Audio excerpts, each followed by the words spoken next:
Hi,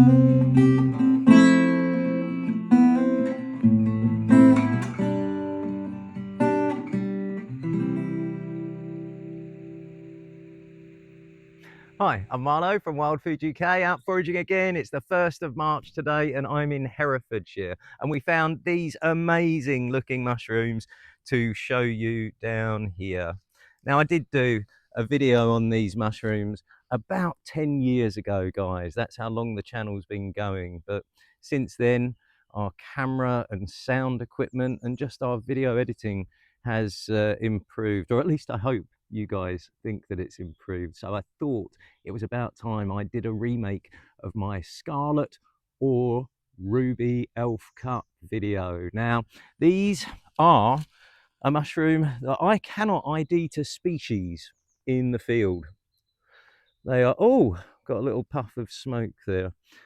These are either the Scarlet Elfcup, Sarcoscypha austriaca, or the Ruby Elfcup, Sarcoscypha coccinea.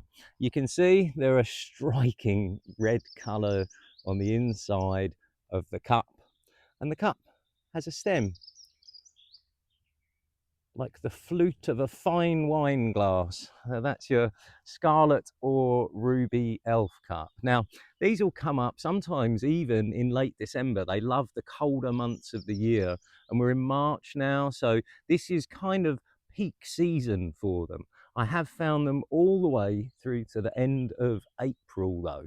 Now, when I say I can't ID this to species in the field, that's not a problem as a forager. It's because the two mushrooms that I mentioned, the Scarlet and the Ruby Elfcup, are macroscopically pretty much identical.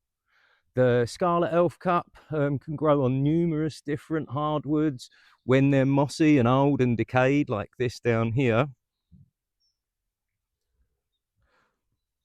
The Ruby Elfcup tends to prefer hazel, I believe. They both like moist, cold environments, and they love wood that's covered in a little bit of moss. I have read that the Scarlet Elfcup can get a bit bigger than the Ruby Elfcup, possibly even 7 or 8 centimeters in diameter.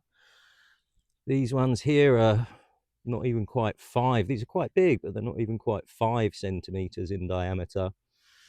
And that's about as big as the Ruby Elfcup reputedly gets, but that's what the books say.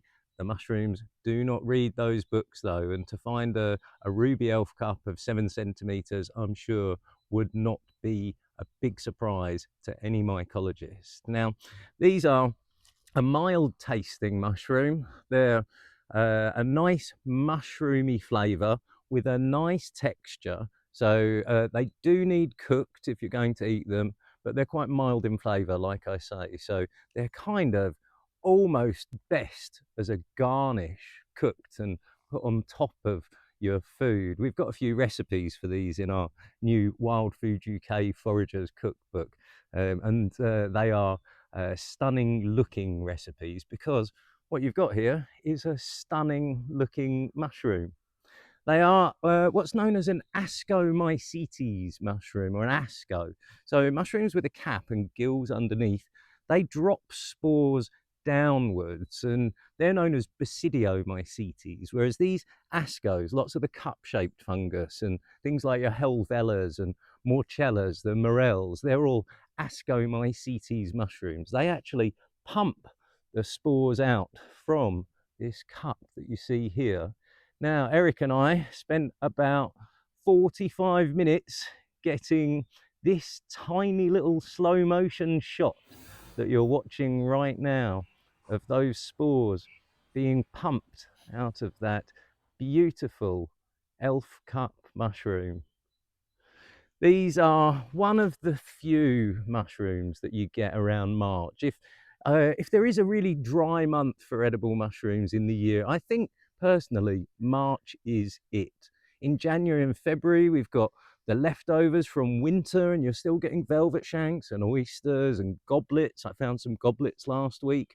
In March, there's not really many other edibles around apart from these, or if you're an extremely lucky person, a very early morel. There's a couple of others that might still last, the oyster mushroom and poplar field caps I found in March before. But in March, these are the ones that I go looking for most often. And they are extremely common. There are hundreds of them around here. And for a beginner forager, these are perfectly safe. So if you want to learn about these a little bit more, go to our website, wildfooduk.com, or book a foraging course.